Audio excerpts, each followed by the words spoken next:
Hey Rolex, if you're watching, I already have the hat. I just need one. Please send it my way. The Explorer 14270. Sheesh!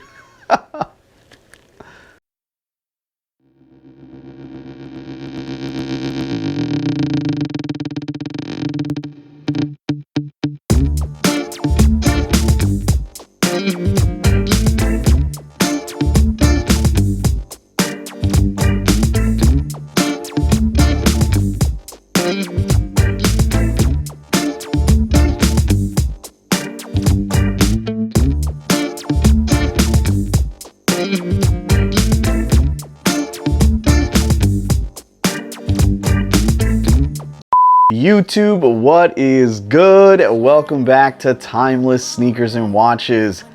Fam, it's been about 2 weeks.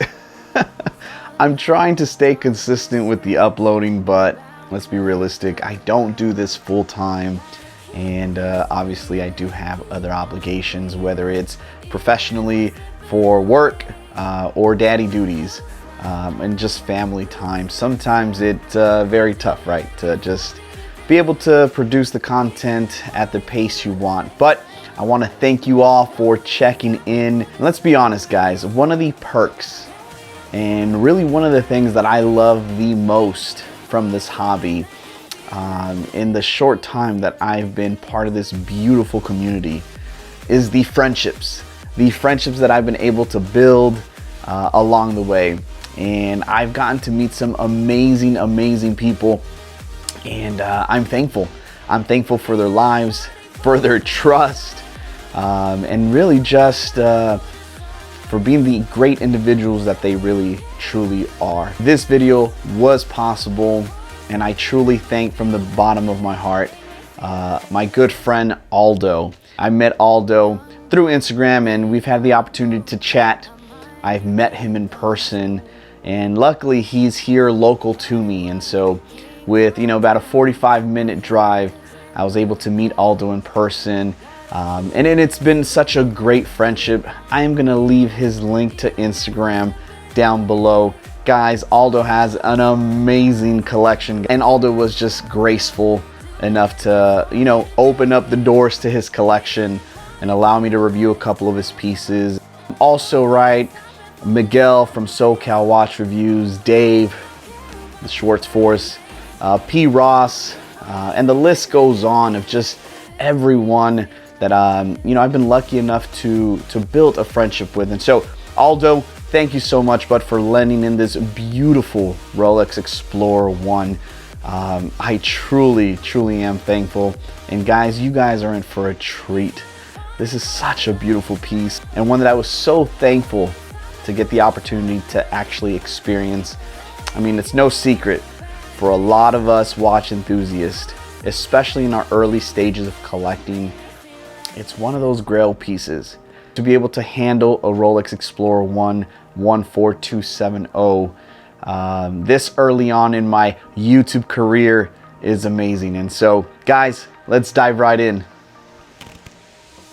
The iconic 369.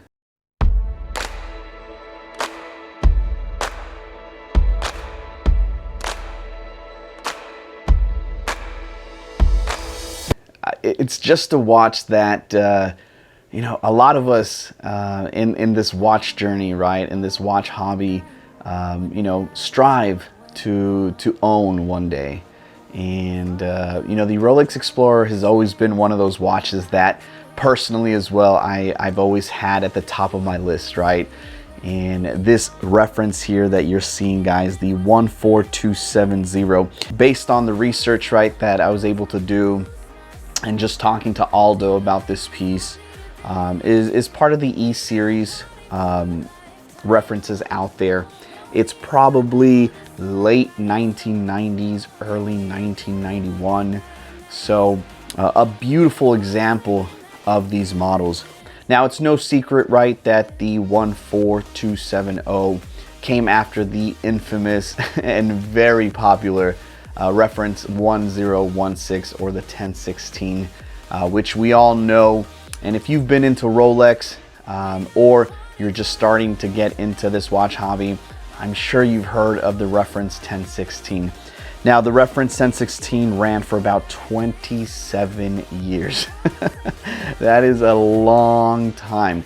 With the reference 1016, there was tons of models, and really the 1016 is the one that kind of set the tone for the future explorers to come.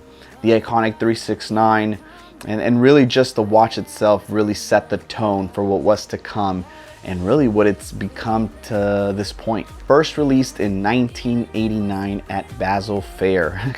Can you imagine? Basel in 1989. I was 2 years old. This model ran from about 1989 to 2001. And I'll be quite honest with you, I was super excited and stoked to get my hands on one of these because, you know, there's so much hype behind the Rolex Explorer 1. Even myself watching YouTube and watching the bigger channels like Bark and Jack, which I know the Rolex Explorer has become one of his favorite watches. It's just one of those things that, you know, early on in your watch collection, you think, you know, when will I ever get my hands on one of those? And if I'll be able to get my hands on one of those. And I still can't believe that I was able to get my hands on a reference, right? On one of these Explorers, which after handling it, guys, I fell in love. I fell in love with what this watch is and the history behind this beautiful piece.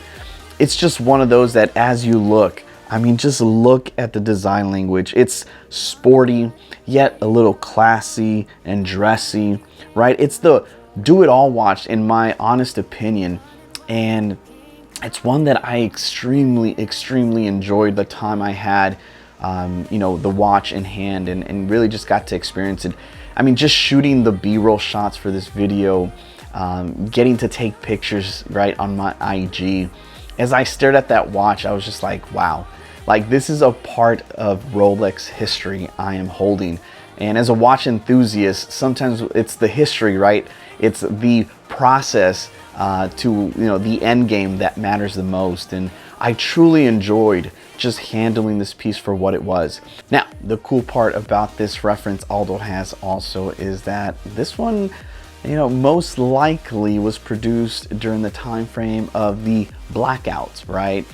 Or the model reference is known as the blackout. Now, the reason why they're called that, guys, is because, as you guys can see here, the 3, 6, and 9 had no paint. And so, therefore, they got the nickname. Now, those were produced from 89 to 91. Now, this T-Swiss model, you know, again, based on just the research I'm seeing and based off the dial and just the details on this dial, this model ALDO has is definitely a late 90s, early 91 model, which puts it in that time frame of, you know, likely being produced in that same factory around the same time frame, which I think is so cool. Those blackout variants, one of the more collectible ones out there, right? And so kind of cool to think, right, like this piece was, you know, possibly and most likely built in that time frame when those were being pushed out. I have to say, guys, I loved this oyster bracelet. I loved the taper. I get it now. I get why people love this watch so much. It's truly a very comfortable piece to wear. And, you know, me having just a wrist size under 7 inches, the 36 millimeter just wore phenomenal. Now, I do own myself 1987, which is the birth year, Rolex date, which is a 34 millimeters. And as you guys can see here, and I'm showing this just for references, which, by the way, a video is coming soon on my own Rolex date. Being that that's a 34 millimeter and you see here the Explorer next to it at 36 millimeters, you could see that the 34, in my opinion, wears a little bit bigger, and it wears like a 36 almost right on my wrist, whereas the 36 wears just a little bit bigger and pushing that 37, 38 millimeter. It gives that illusion, you know, based off of this oyster case. And I loved that. I loved the way it wore. I truly enjoyed this piece. It made me feel accomplished. I knew that it wasn't new per se, but it felt like a new watch because I didn't have to worry about the crystal, right? I knew it was sapphire. The movement was ticking at 4 hertz. And, you know, again, typically, you know, type of movements you see nowadays. 48 hours of power reserve. I mean, that's more than a lot of the, you know, modern watches we get out, you know, from Seiko or some of these other brands, right? And so there's just something about this watch that when you put it on the wrist, you know it's an older watch, but it wears like a newer watch, if that makes any sense. I sat here watching. What? Bro, what are you talking about, man? I sat here, you know, looking at this watch, and I started thinking, you know, what could potentially be an alternative option to, you know, this beautiful piece. And just for visual sake, and just to show you where my mind was going, I thought of the Seiko Alpinist. And again, just showing you guys here how they look side by side, and, you know, how this Seiko Alpinist could technically be a good alternative for this watch if you don't have the, you know, $7,000-8,000 to spend on a Rolex Explorer 1, right? Especially this model, which typically this model was the least expensive one, but like everything Rolex, you know, slowly but surely it's starting to climb up in price. Now this reference here, which is the T-Swiss reference, right? And if you really dive into the history of Rolex, they really divide their Explorers from that era in 4 major categories. Now there's overlap and there's differences in between, you know, certain models, but if you were to categorize them right, you have your 89 through 91 models, which were known as the Blackout. You have your 91 through 98, which were known as your T-Swiss models. And then you have your 98 through 99 Swiss only models. And then of course your 99 through 2001, which were your Swiss made only. And that's based on the dials, right? And what they read at the bottom, the different material, lume material that Rolex would use. And overall the minor tweaks to the dials. This one here, falling under the T-Swiss, has the drill lugs, which, if you guys know, changing straps and taking on and off a bracelet, it makes it so much easier. Now, in doing the research, it seems like this model, they did the drill lugs up to about 1994. And then from there on, you know, we see what we're kind of used to, right? The no drilled lugs, which personally, again, just adds character to this case, this oyster case, which wears phenomenal. Now, the 14270, in my opinion, is truly a very important piece, because it's really what Rolex used, right? I mean, this was the guinea pig that Rolex used to tweak and modify and try new things, right? And I think it's in that, what, 11 to 12 year production of this 14270 that, you know, now come 2021, right, with the release of the 124270, it's just one of those things where you can literally see how Rolex got to this point. And for me personally, guys, it's the journey to the final goal, right, to that end goal that matters the most. It's the journey to the end goal that you remember.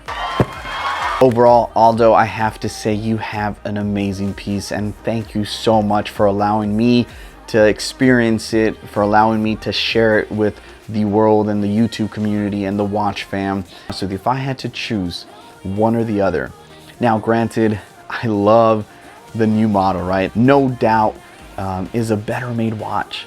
It's everything that Rolex had to trial and try over and over to eventually deliver that product. And So yeah, the clasp is better, the bracelet is better, the movement is better, the materials they're using is way better. But I have to say that I would still purchase a 14720 if I had the opportunity. I think there's just something beautiful about this watch and the history, the stories that these references can tell.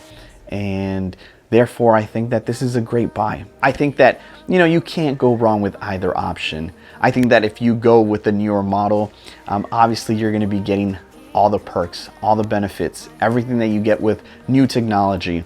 But then also you have this model, right? And this one here, there's just something special. And, you know, I don't think you can go wrong with either or. So guys, I hope you enjoyed this video. ALDO, thank you so much, my friend, for allowing me to handle this beautiful piece you have. And yeah, guys, I hope you enjoyed it. Till next time, peace.